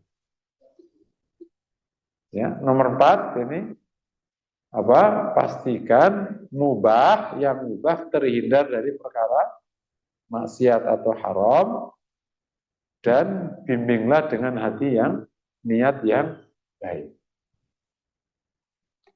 Berarti ya dari amal soleh ini kalau kita wajibnya udah jalan, haramnya berhenti, sunnah jalan, mubah dikonstruksikan enggak gitu, berarti harapannya hidup kita isinya amal. Itu yang kita maksudkan itu. Jadi nggak pernah ada waktu yang tidak keisi amal. Karena yang mubah sekalipun udah kita rubah jadi solihat dengan izin Allah. Padahal yang paling besar hidup itu isinya mubah. Dan Masya Allah dengan izin Allah, kalau kita jalankan, semua jadi baik. Bahwa biasanya kan jam 10:30 itu kan layah-layah biasanya. Kan biasanya udah nggak kuat duduk. Bapak-bapak itu yang pensiun nih ya, keluar dari masjid, sarapan, terus jalan kaki. Tuh. Sama aki-aki semua kan biasanya. Jam 10 bisa ngandang nih, jam 10 ngandang. Entah ngopi, entah ngeteh. Berarti kan dari jam setengah 7 sampai jam setengah 12, isinya kan mubah. Kan? Isinya kan mubah semua itu. Itu kalau nggak digeser, itu kan nggak ada solihat yang kita bisa jalan. Nah, kira-kira gitu. Cuman tadi titipannya biasanya orang ngomong solihat, niatnya doang. Padahal enggak, harus tidak boleh ada maksiat. Karena kalau mubah ada maksiatnya jadinya maksiat. Oke, Bapak yang dirahmati Allah, kita sudah pahami iman seperti apa, amal soleh seperti apa. Selebihnya, nah agar konstruksi hidup kita ketemunya itu adalah memperkuat iman dan memperbanyak amal soleh, maka diperlukanlah beberapa tip kecil ya, tip praktisnya sebagai pendukung. Yang pertama, ya, menguatkan niat bahwa hidup ini memang untuk begitu. Jadi niat-niat lain semoga sudah bisa hilang. Ya mungkin ada beberapa yang masih muda, aduh, kan ada hidup itu untuk hoya-hoya, hidup itu untuk senang-senang. Ya. Udahlah, udah aki-aki ngapain juga. Kadang kan masih ingin sana, ingin sini. Aku dapat pertanyaan ada ibu-ibu, Ustaz aku boleh karaokean nggak? Nyebut, gitu. Tapi memang kadang orang itu memang kadang nggak ngelihat umur. Itu kalau nggak, itu hidayah. Itu hidayah. Jadi kemarin saya dulu ceritain, salah satu alumni SMK Budut. Ada SMK Budut ya? Nah, Budut Utama ya. SMA atau SMK itu? SMA. Alumnian, dia, bapak ini tuh pejabat PLN, sekarang udah pensiun. Dia cerita ngakak dia. Dulu dia bapak ini aslinya orang Jembatan 5, tapi akhirnya udah jadi orang Depok sejak tahun 70 karena bapaknya pindah PNS kan. Alumnian baru, Ustadz anak ketemu teman-teman lama saya, itu ada yang masih pakai apa namanya jin kaos, terus pakai apa namanya pakai rantai diginin, banyak itu yang masih gitulah gitu. Begitu ketemu dia memang sudah mungkin sudah sadar kan, lu nggak ngeliat muka tuh, gitu karena dia termasuk mungkin karena pejabat kan. Udah lalu, tapi kan kita ini, jadi di hati saya ngomong itulah namanya hidayah. Kalau orang nggak dapat hidayah, orang tuh nggak ngelihat muka. Lah kan kalau orang ngelihat muka kan sudah sadar, nggak cocok ini. Lo maksiat aja udah nggak cocok. Gitu. Apalagi nggak beramal. Seandainya ada orang maksiat, itu muka lo nggak cocok, udah. Cocokmu memang di masjid. Gitu. Masa aki-aki nyebut napa ki? Tapi kalau nggak dapat hidayah, betul. Ada aki-aki sombong, masuk akal nggak? Nggak masuk akal. Tapi nggak sedikit aki-aki sombong. Udah tukang parkir marah-marahin kita, parkirnya aja lu. Kok jadi galak sih Ki? Jadi kedua itu adalah menguatkan visi akhir. Ya, pertama kan menguatkan niat. Niatnya udah beramal soleh. Memang hidup ini niatnya iman dan amal soleh. Sehingga ada niat lain. Itu jadi frame. Apa aja harus menjadi amal soleh. Yang kedua menguatkan visi akhirat. Visi akhirat. Visi. Tujuan ke akhirat. Jadi maksudnya visi akhirat itu maknanya kita memang hidup untuk akhirat. Jadi kita nggak ada hidup untuk ini. Kan terkadang kita masih gini ya. Ya hidup itu ya kayak orang Padang itu loh. Kecil, manja, gede, foya-foya, tua kaya raya, mati masuk surga. Ya ra ono. Oh. Mana ada masuk surga foya-foya. Jadi untuk akhirat. Ya semoga Allah bimbing kita ya. Sudah selesai lah. Sudah ke akhir. Nah yang nomor 3, sering aja diperbanyak majelis ilmunya. Gitu. Karena majelis ilmu ini memang memberikan dorongan cukup kuat. Jadi bapak-bapak itu kalau lagi males datang aja, meskipun datangnya sambil ngantuk, nggak apa-apa. Kan ada pengajian ya, nyalain aja nggak apa online itu, meskipun sambil ngantuk nggak apa-apa. Nanti ada saat itu hidayah turun. Hidayah itu gini, kita itu kayak saya ini mau ngibaratin hidayah itu kayak hujan sama baskom. Ya, zaman dulu kan orang sebelum ada air yang berlimpah ini kan orang masyarakat termasuk Betawi kan ngandelin air dari hujan kan, air dari hujan kan. Nah, hidayah itu kayak hujan gitu. Supaya kita dapat air nanti masukin ke bak, maka tugas kita itu selalu memastikan air yang segenteng itu bisa ketahan dengan baik. Maka kita bikin namanya talang. Betul ya? Karena kalau enggak nyiprat kemana-mana, kita bikin talang. Setelah itu di bawah talang selalu kita kasih baskom. Bahkan baskomnya jangan pernah diambil, kita di situ aja terus kapan-kapan hujan itu, jadi nggak usah pusing. Itu ya. Tetapi sebenarnya supaya baskom keisi itu kan bukan talangnya sama baskomnya. Yang paling penting itu hujannya. Nah hujan kita nggak pernah tahu kan kapan hujan itu turun. Tugas kita itu bikin talang sama ngasih baskom. Kapan aja hujan turun dapat. Kita nggak tahu hidayah Allah itu turun kapan. Tapi kita nyedain diri di pengajian. Gitu. Nyedain diri khutbah Jumat. Dan itu betul. Nanti ada orang kayak gitu. Tadi ya pengajian itu mak jelek di hati. Nah itu berarti hidayah turun. Tapi kalau kemarin itu cuma ya Allah nggak ngerti tuh pengajiannya apa, aku juga nggak paham. Berarti hidayah belum. Tapi udah bagus lo ngaji. Jumatan tuh nggak apa-apa nyadari. Ada Jumatan kita tuh sampai terbelalak kita. Tapi ada Jumatan sejak awal kita ngantuk. Itu berarti baskomnya kebalik. Padahal sudah ada hujan ini, baskomnya kebalik. Akhirnya nggak dapat air hujan. Tapi insya Allah kalau kita melek, ada saat nanti masuk. Itulah. Jadi seringlah datang ke majelis ini. Itu juga menjadi frame akhirnya kita selalu beramal. Ya, terakhir nomor 4, jangan lupa selalu minta hidayah kepada Allah. Waktu baca surat Fatihah itu benar minta, bukan cuma dibaca. Itu memang betul itu minta.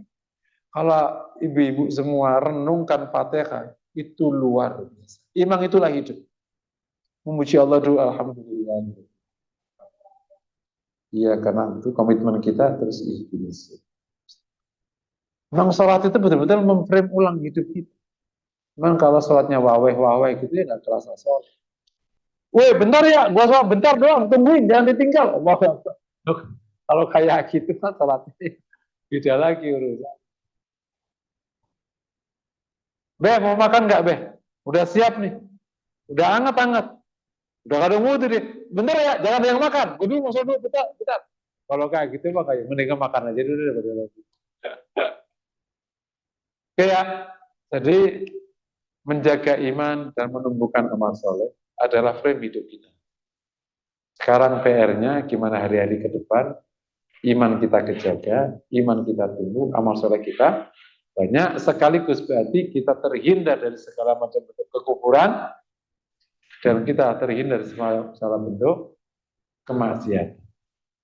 Ya, di samping tadi ada poin lain, kita selalu istighfar setiap hari ya, supaya bisa terjaga agar sayiat ini bisa berhapus. Mungkin demikian yang dapat saya sampaikan. Kalau ada pertanyaan silakan. Wassalamualaikum warahmatullahi wabarakatuh. Allah. Monggo. Ini? Monggo. Gitu. Monggo, ya Bu. Alhamdulillah, buat saya sudah disimak dari tadi. Dan mudah-mudahan bisa berkembang alhamdulillah sudah ada. Kalau ada yang ketiga itu ya nanti itu ada di pihak lain. Karena ini semua adanya dari luar ini. Silakan kalau ini bertanya, dulu. Ya, kalau tadi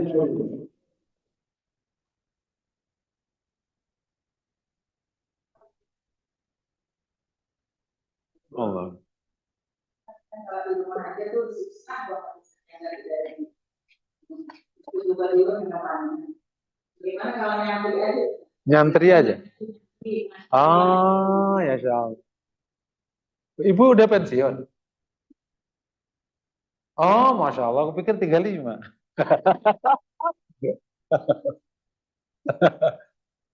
Iya, itu ada program.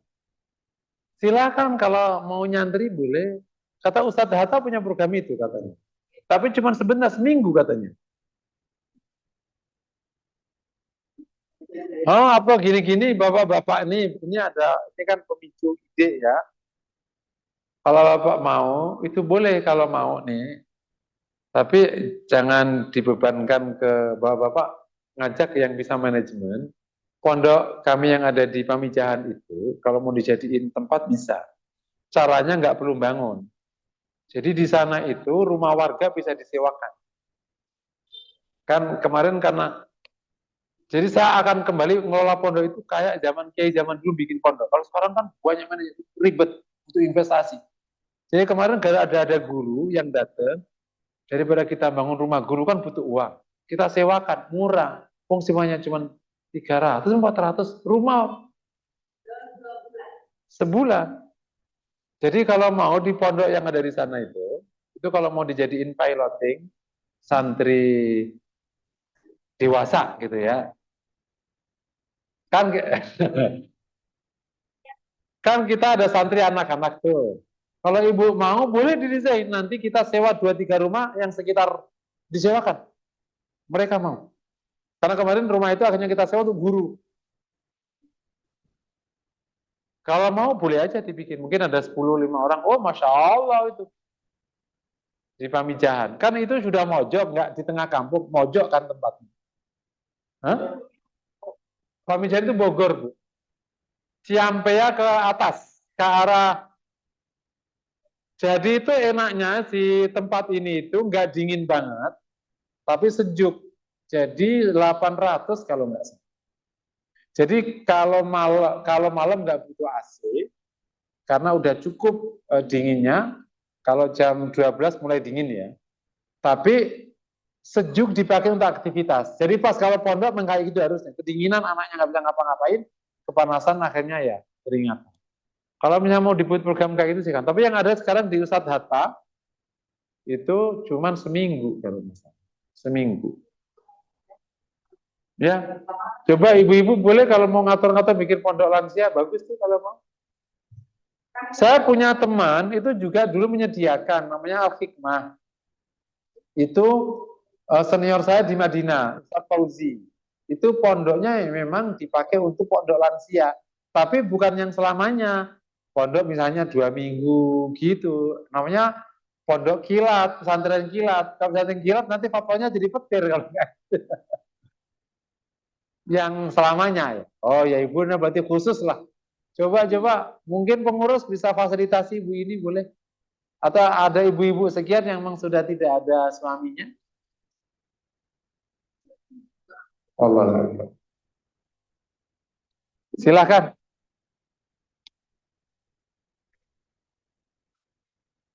Dipencet itunya Bu. Pondok lansia ya, Masya Allah ya. Khususnya tadi dibicarakan seorang suami, pasangan suami istri melakukan yang sunnah,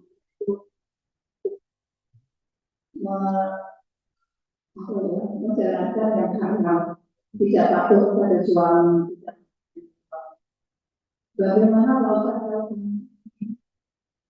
sudah tinggal dengan anak dan anak itu ada cucu? Kadang-kadang kami ini sibuk dengan cucu, lupa melakukan sunnah. Apa sih sunnah? Mana yang lebih baik kita melakukan membaca Al-Quran atau merawat cucu? Oh iya iya.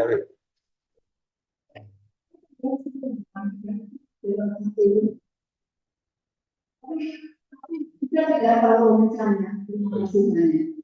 Okay. Yang pertama sih merawat cucu itu hukumnya sunnah sebenarnya. Kalau mau dicari detailnya, sebenarnya kan merawat anak ini hukumnya wajib bagi ibunya. Ibunya kan wajib hukumnya. Ibu bapaknya. Nah kalau yang mendukung wajib, ya berarti kategorinya sunnah. Nah, kalau masih ngerawat cucu tidak ada yang menyebabkan kewajiban ditinggalkan, semoga masih kembali ke hukum dasarnya. Semoga masuk kategorinya masih disunnah ya, bukan mubah. Jadi masih oke Bu kalau ngerawat cucu. Cuman pesan pentingnya biasanya setan itu bisa jebak kita lewat sunnah. Kan ngerawat cucu katakan sunnah. Tapi akhirnya karena ngurusin sunnah, wajibnya bisa hilang. Misalnya gitu. Nah ini makanya pesan saya, khusus yang memang cenderung suka ngerawat cucu, entah apapun alasannya, karena apa, maka pastikan tidak ada kewajiban yang diabaikan. Contohnya misalnya kewajiban sholat. Jangan atas nama ngerawat cucu sampai sholatnya keteteran. Misalnya. Atau kewajiban pengajian. Pengajian itu ada dua ya. Ada pengajian wajib untuk materi wajib. Dan pengajian sunnah untuk materi sunnah. Kalau bab tauhid, fikih dasar itu namanya wajib semua. Kalau ilmunya wajib, berarti pengajiannya wajib. Kalau ilmunya sunnah, berarti pengajiannya sunnah. Jadi kalau ngerawat cucu, silakan aja yang pertama, yang pokok-pokok, jangan. Contoh kayak wajibnya. Termasuk jangan sampai kehilangan ketaatan ke suaminya gara-gara rawat cucu. Nah, klausul ketaatan suami itu memang agak unik karena tidak ada batas kuantitasnya. Memang hubungan suami istri itu uniknya tak terkira. Klausulnya itu kualitatif. Pokoknya istri wajib taat sama suami. Apa bentuknya? Nggak dijalankan syariat. Nah, sehingga para ulama itu memberikan tafsir selama memang suami permintaannya tidak maksiat, berarti wajib ditaati. Misalnya gini, Ma temenin dong aku ke masjid. Lah ada cucu. Nah itu kebalik. Paham ya? Nah ini yang suka jebak itu justru yang wajibnya malah ketinggalan.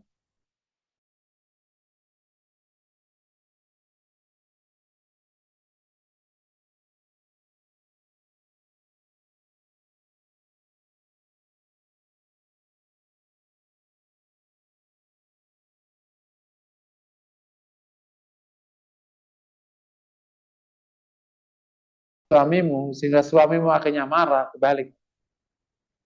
Karena kalau kau misalnya akhirkan anakmu selama tidak sampai terlantar, itu nggak dosa.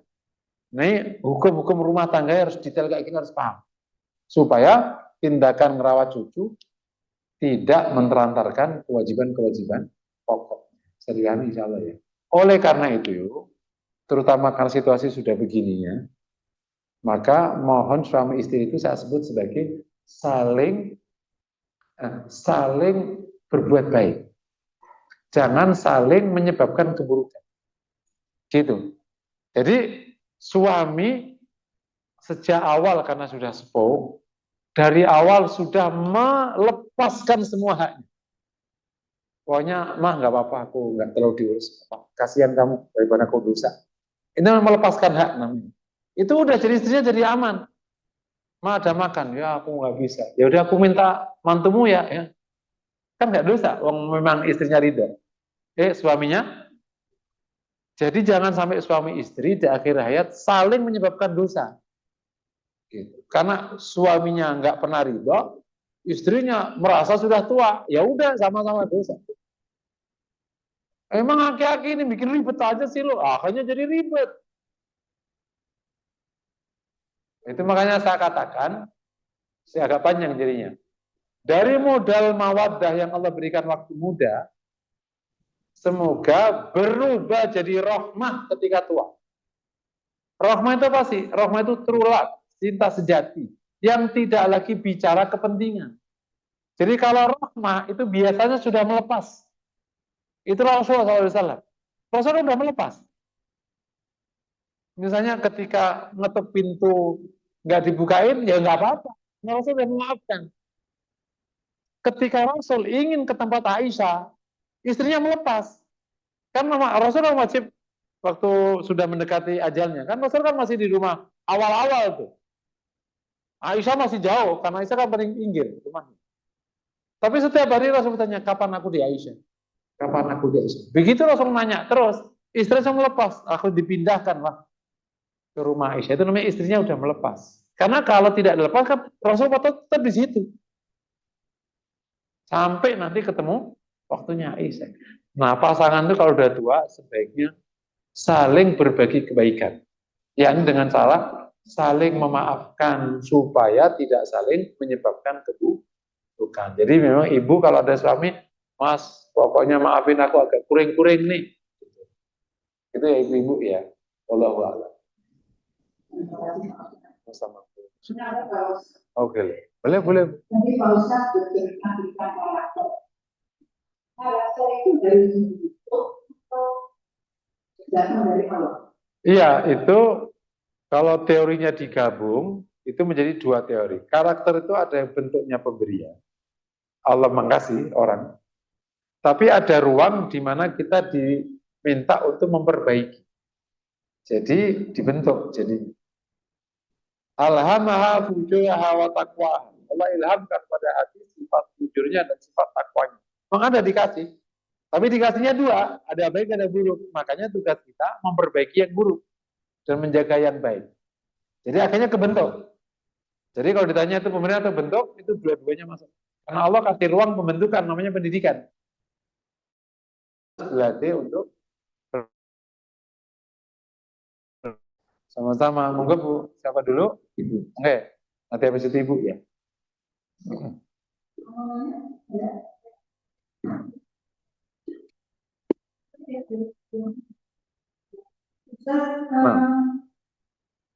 Bagaimana supaya imannya terwujud? Oh iya betul. Bagaimana membuat niat yang berubah menjadi sunnah? Itu apa setiap saat atau gimana gitu? Iya. Yang pertama perhujam ini yang pertama adalah tentang bacaan. Jadi kalau kita sering membaca bab iman, maka berarti kesempatan terhujam itu besar. Kayak orang nancepin terusnya gitu. Yang kedua, akan lebih terhujam kalau pas pembacaan itu dijiwai.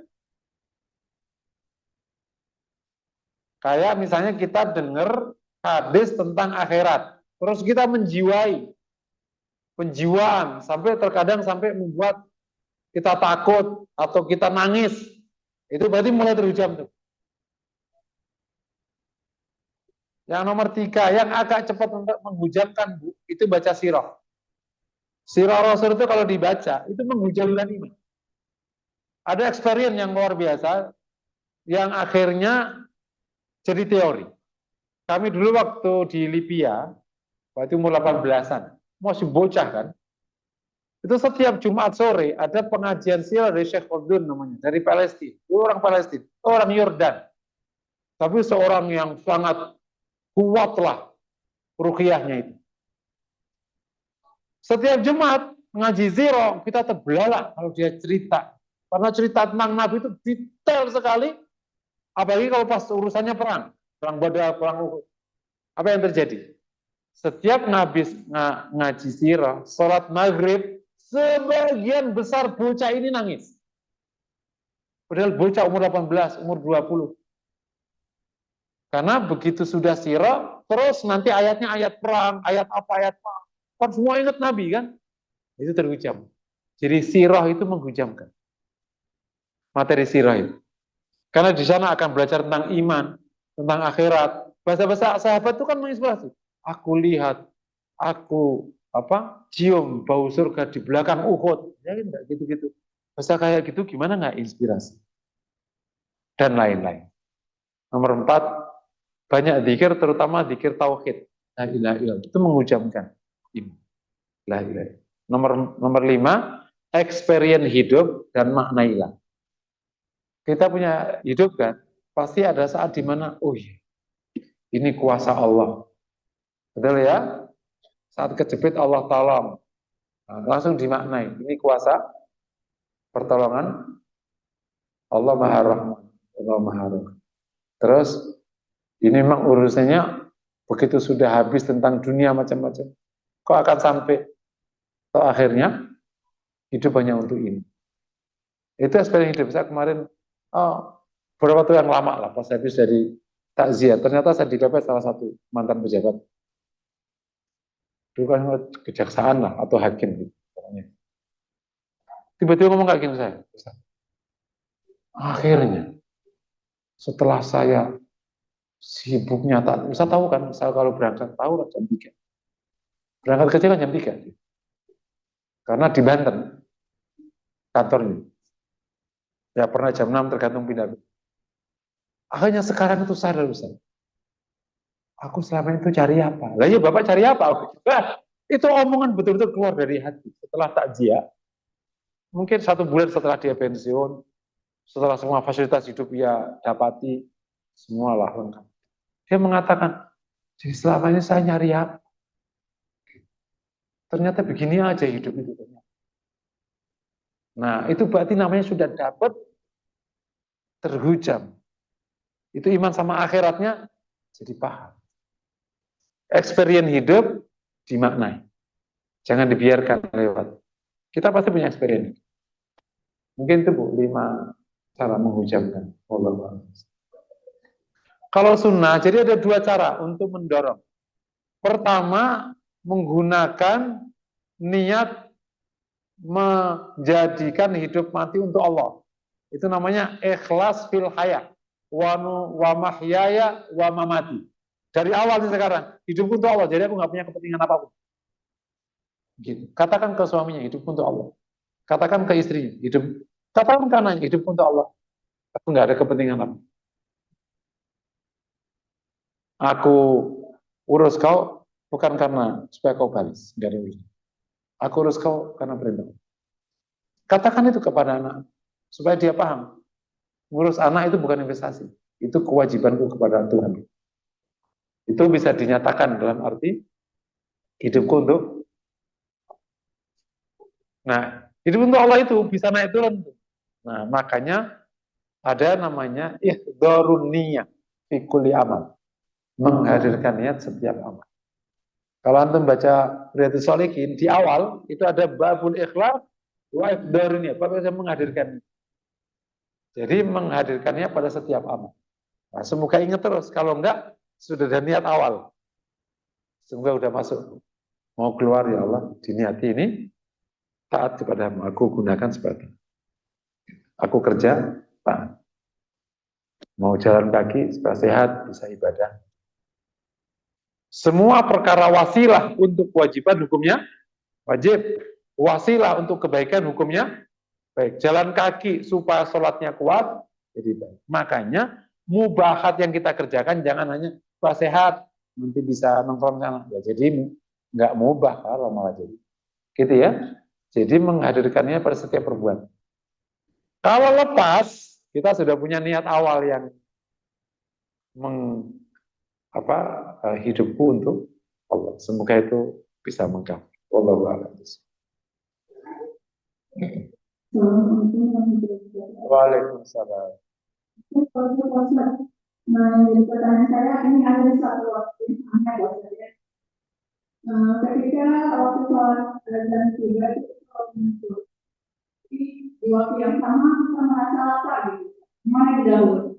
Terima kasih. Wassalamualaikum warahmatullahi wabarakatuh. Udah, kalau waktu sholat tiba, lapar, maka didahulukan makan. Iya, makan. Karena secara konsep, pertama sholat itu harus dikerjakan dalam situasi maksimal. Itu konsep utamanya. Dasarnya apa? Dasarnya banyak. Rasul kalau lagi musim panas-panasnya, sholat itu nunggu agak redup. Karena kalau panas-panasnya, bayangin, pasir dipakai sujud. Ya gimana coba? Kosong kan? Nah, makanya nunggu agak reda sekali. Yang kedua, dasarnya kalau kita ada makan, sementara kita sholat, suruh makan. Supaya sholatnya nggak keganggu. Yang ketiga, kalau kita ke masjid, nggak boleh lari. Meskipun ngejar jamaah. Supaya sholatnya nggak ngos-ngosan. Ini menandakan sholatnya harus dikerjakan dalam keadaan yang sangat maksimal, dohir batin, tenang, baik. Jadi kalau lapar, makan. Kalau kepoyo, ingin pipis, meskipun ketinggalan jamaah. Iya. Jadi kalau ngempet, tidak boleh dalam keadaan ingin pipis sholat. Hukumnya makruh. Wallahu a'lam. Silakan Bu. Iya, dipencet. Waalaikumsalam.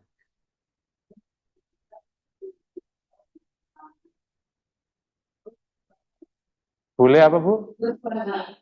Bersuara. Oh iya iya. Oh ibunya jadi imam. Oh iya iya. Jadi boleh kalau ibu-ibu berjamaah, sementara dia jadi imam boleh bersuara. Kalau musim suara. Tapi kalau yang nggak suara. Sekarang pertanyaannya, kalau ada laki gimana? Ada laki ya dia makmum ke laki. Bukan ada laki tapi bikin jamaah sendiri. Nggak boleh. Kalau ada laki, makmum ke laki.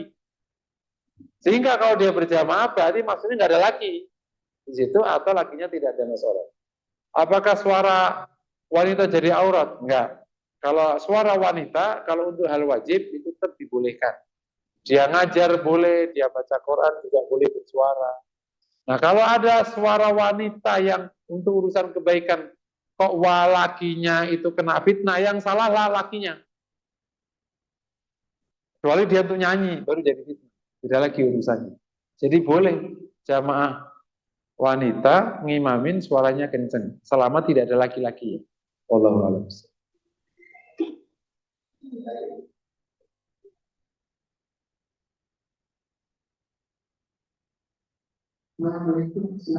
Waalaikumsalam. Padahal Bu, ya Bu. Jadi saya itu kan membaca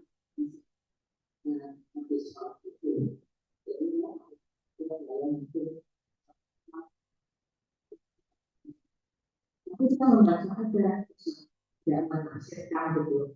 Jadi kata teman ya, nggak boleh kalau membaca terus-terusan ya tidak masuk.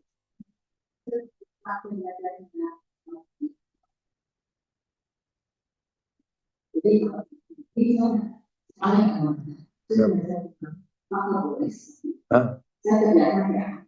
Iya, boleh baca aja Bu. Kalau boleh baca aja, udah ada pahalanya per huruf itu. Per huruf satu kebaikan. Ini namanya jawaban Ustadz, namanya jawaban sudut pandang. Bukan jawaban hukum ya. Jadi kalau ibu-ibu nanti kalau melihat karakter jawaban Ustadz, itu bisa jawaban hukum, bisa jawaban sudut pandang. Kalau sudut pandang ya tergantung sudut pandang. Bisa aja beliau mengatakan, nggak boleh, nanti nggak ada manfaatnya. Dalam arti kan jadi nggak ngerti. Itu mungkin maksudnya. Jadi maksudnya baik. Tapi nggak boleh dalam tahu hukum, nggak boleh orang baca Quran. Baca tanpa paham, boleh. Boleh, sunnah, pahala. Cuman kalau dia baca dua nggak ngerti artinya kan jadi kurang memahami agama. Makanya ustadznya tadi mungkin agak idealis ustadznya. Ayo harus baca tafsirnya. Boleh. Jadinya nama masyarakat ya ada yang boleh. Nah, kalau ibu mau belajar tafsirnya boleh nggak? Boleh. Ibu misalnya punya waktu baca sejam, ya udah kasih setengah jam baca tafsirnya boleh. Boleh. Tapi aku mau tafsirnya sama ustadz aja boleh. Boleh. Pokoknya boleh. Pokoknya apa aja boleh. Yang penting baik. Orang mau berbuat baik, ya. Aku mau tafsirnya sama ustadz aja boleh. Tapi kalau ustadz saya kan jadi lama, dia baca di rumah. Nanti kalau ada apa-apa nanya ke ustadz. Paham insya Allah. Ya, jadi sedikit Pada. tadi mengenai ilmu kita bisa dikonsisten. Tapi iman tersebut kan ternyata ada indikator yang orang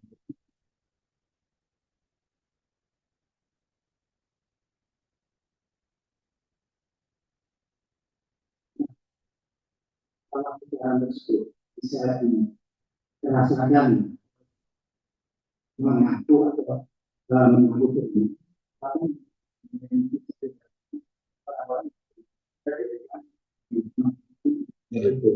Iya.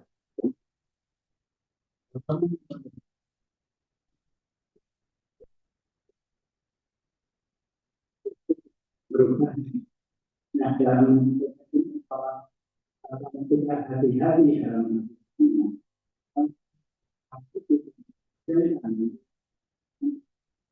begitu Allah hanya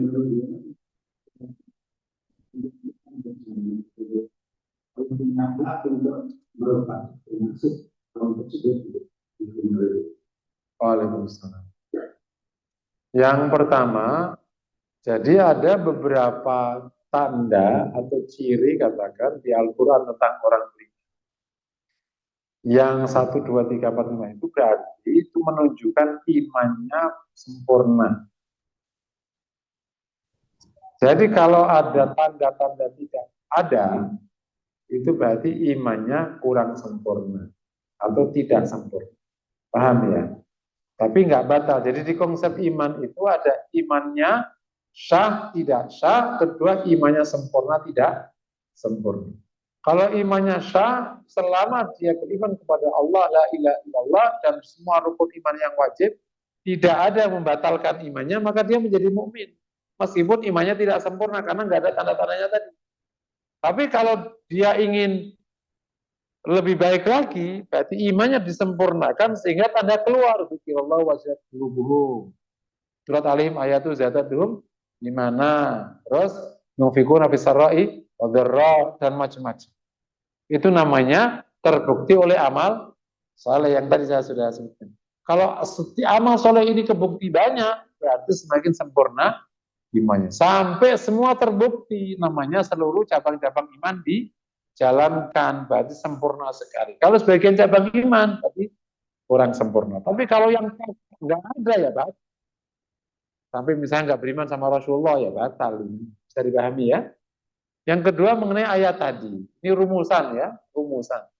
Kalau memahami ayat harus dilihat yang lain. Plus juga harus dilihat hadis-hadis Nabi. Jangan sampai kayak ada orang baca ayat langsung dibagi seakan-akan ayat itu satu doang. Semua bentuk kesalahan pemahaman terhadap Quran sama Sunnah itu sebagian besarnya karena memahami ayat tidak digabung sama ayat yang lain. Atau memahami hadis tapi nggak digabung sama hadis-hadis yang lain. Innallaha la yughayyiru ma biqaumin itu ayat. Tapi ayat yang lain banyak. Itulah yang jadi qadariyah itu. Tapi ada wa huwa ala kulli syai'in qadir. Dia lupa ada ayat yang lain, jadilah jabariyah itu. Jadi kalau memahami ayat ini ya harus juga digabungkan, disandingkan dengan ayat Qul kullum min indin. Katakan semuanya datang dari Allah, kuasa merubah hamba. Allah dengan kekuasaannya menentukan satu keputusan. Namanya hukum sebab akibat. Innallaha yuhibbul. Ayat itu bukan berarti Allah nunggu kaumnya. Karena Allah kuasa. Allah juga bisa cabut. Tapi Allah sudah memutuskan innallaha ghayru maghfurun kata ghayru mabiang. Makanya nanti para ulama suka nyebut ada beberapa yang nggak digantungkan kepada usaha. Contohnya tempat meninggal. Digantungkan nggak? Kau nggak bisa, aku mau meninggal di sini, nggak bisa. Allah bisa kirim kemana aja yang kau mau. Dan macam-macam. Jadi ayat itu bukan berarti Allah menunggu. Ayat itu bagian dari ayat yang lain, di mana Allah memang telah menetapkan hukum sebab akibat. Wallahu a'lam.